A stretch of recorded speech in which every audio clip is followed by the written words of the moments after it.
நம்ம கௌதம்க்கு ஆக்சிடென்ட் ஆயி கடைசியில கொண்டு போய் ஹாஸ்பிட்டல்ல வந்து பார்த்தீங்கன்னா சேர்த்துருக்காங்க. அதுவும் உயிருக்கு போராடக்கூடிய அந்த ஒரு நிலைமையில, நம்ம கௌதம் உயிர் பொழைப்பாரா? மாட்டாரா? அப்படின்றது ஒரு மிகப்பெரிய வந்து பார்த்தீங்கன்னா சந்தேகமாவே இருந்துட்டு இருக்கு. ஏன்னா, இப்ப தான் வந்து பார்த்தீங்கன்னா ஃபைனல் ஸ்டேஜ்க்கு வந்திருக்காங்க. அதாவது நம்ம கௌதம் இப்போ கண் முழிச்சு வரும்போது, கண்டிப்பா கௌதமுக்கு தன்னோட அப்பா யாரு? அப்படின்ற விஷயமும், அதே மாரி எஸ்எஸ்கேவுக்கு தன்னோட மகன் யாரு? அப்படின்ற விஷயமும் தெரிய வந்திருக்கும். அந்த ஒரு நேரத்துல 2 பேருக்குமே மிகப்பெரிய ஷாக்கிங்கா தான் இருக்க போகுது.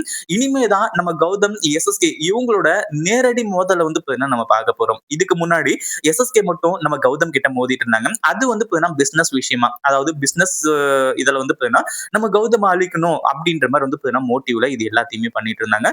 ஆனா இப்போ வந்து பார்த்தீங்கன்னா தன்னோட புள்ள யாருன்னு சொல்லிட்டு எஸ்எஸ்கேவும் அடுத்ததா வந்து பார்த்தீங்கன்னா தன்னோட அப்பா அதாவது தன்னோட அம்மாவ வந்து பார்த்தீங்கன்னா ஏமாத்துன இந்த எஸ்எஸ்கேவ சும்மா விடக்கூடாது அப்படின்ற மாரி சொல்லி கௌதமும் 2 பேரும் வந்து பார்த்தீங்கன்னா ஆப்போசிட்ல நின்னுட்டு 2 பேரும் வந்து பார்த்தீங்கன்னா சண்டை போட வராங்க. உண்மையிலேயே அத பார்க்கும்போது சூப்பரா இருக்கும். ஆனா அதுக்கு முன்னாடி நம்ம கௌதம காப்பாத்துறது ரொம்பவும் சிரமமான விஷயமா இருக்கும் அப்படின்றதுல எந்த ஒரு சந்தேகமும் கிடையாது. ஏன்னா இந்த எஸ்எஸ்கே தான் நம்ம கௌதமோட கதைய முடிக்கிறதுக்காக இப்படி ஒரு ஆக்சிடென்ட்ட பண்ணியிருக்காங்க.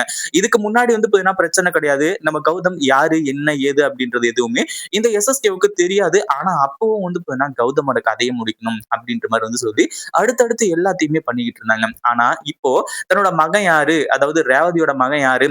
அப்படின்ற விஷயம் தெரிஞ்சு நம்ம கௌதமோட கதைய முடிக்க போறாங்க. இதுதான் வந்து பார்த்தீங்கன்னா 2த்துக்கும் உள்ள வித்தியாசம். அதுவும் இல்லாம இதுக்கு முன்னாடியே கொல்லணும்னு நெனச்சவரு, இப்போ இன்னும் பயங்கரமா வந்து பார்த்தீங்கன்னா கொல்றதுக்காக வந்து பிளான் பண்ணுவாரு. அதுல சந்தேகம் கிடையாது. இப்போ அடுத்ததா என்ன ஆகுது அப்படின்னு பார்த்தீங்கன்னா, ஆக்சிடென்ட் ஆயிடுது. அடுத்ததா ஹாஸ்பிட்டலுக்கு கொண்டு வந்து சேர்த்துறாங்க. ஹாஸ்பிட்டல்ல இருந்து போலீஸ் வந்து பார்த்தீங்கன்னா ஃபோன் பண்ணி இலக்கியா கிட்ட சொல்றாங்க. இந்த மாரி உங்க புருஷனுக்கு ஆக்சிடென்ட் ஆயிடுச்சு. இந்த எஸ்ஜி ஹாஸ்பிட்டல்ல தான் வந்து பார்த்தீங்கன்னா சேர்த்திருக்கோம். கொஞ்சம் சீக்கிரமா வாங்க அப்படின்ற மாரி வந்து சொல்றாங்க. ஆனா அந்த ஒரு நேரத்துல நம்ம இலக்கியாவுக்கு என்ன பண்றதுன்னு ஒண்ணுமே புரியல. ஏன்னா இப்படி தன்னோட புருஷனுக்கு வந்து ஆக்சிடென்ட் ஆயிடுச்சு அப்படின்னு சொல்லிட்டு வந்து சொன்ன உடனே பயங்கரமா கதறாங்க. சார் என்னாச்சு சார் என் கௌதம்க்கு அப்படின்ற மாதிரி வந்து சொல்லி அடுத்ததா இலக்கியா, ரேவதி இவங்க எல்லாருமே வந்ததுக்கு அப்புறமா அவங்க கிட்ட சொல்லி கௌதம்க்கு வந்து பாத்தீங்கன்னா ஏதோ ஆயிடுச்சு.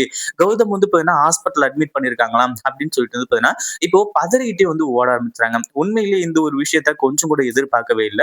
அதுவும் இல்லாம ஹாஸ்பிட்டலுக்கு போய் பார்க்கும்போது ஐசியூல நம்ம கௌதம்க்கு தலையில அடிபட்டு அப்படியே ட்ரீட்மெண்ட் வந்து போய்கிட்டு இருக்கு. உண்மையிலேயே இதை எதிர்பார்க்கவே இல்ல. அதாவது நம்ம ரேவதியும் நம்ம இலக்கியாவும் இத்தனை நாளா எந்த ஒரு விஷயத்துக்கு பயந்து இந்த எஸ்எஸ்கே கிட்ட உண்மையை சொல்ல மறுத்தாங்களோ அந்த ஒரு விஷயம் இப்ப நடந்துருச்சு. அதுவும் இல்லாம இதை எஸ்எஸ்கே தான் பண்ணா அப்படின்ற விஷயம் தெரிஞ்சதுக்கு அப்புறமா உண்மையிலேயே வந்து பாத்தீங்கன்னா நம்ம இலக்கியாவுக்கும் ரேவதிக்கும் என்ன பண்றது ஏது பண்றது அப்படின்னு ஒண்ணுமே புரியல.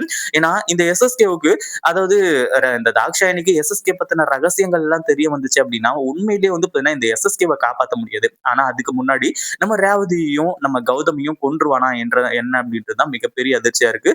இந்த வீடியோ பிடிச்சிருந்தா லைக் பண்ணுங்க, ஷேர் பண்ணுங்க. இப்பதான் நம்ம சேனலுக்கு ஃபர்ஸ்ட் டைம் வரீங்க அப்படின்னா கீழ இருக்க சப்ஸ்கிரைப் பட்டனை பிரஸ் பண்ணிக்கோங்க.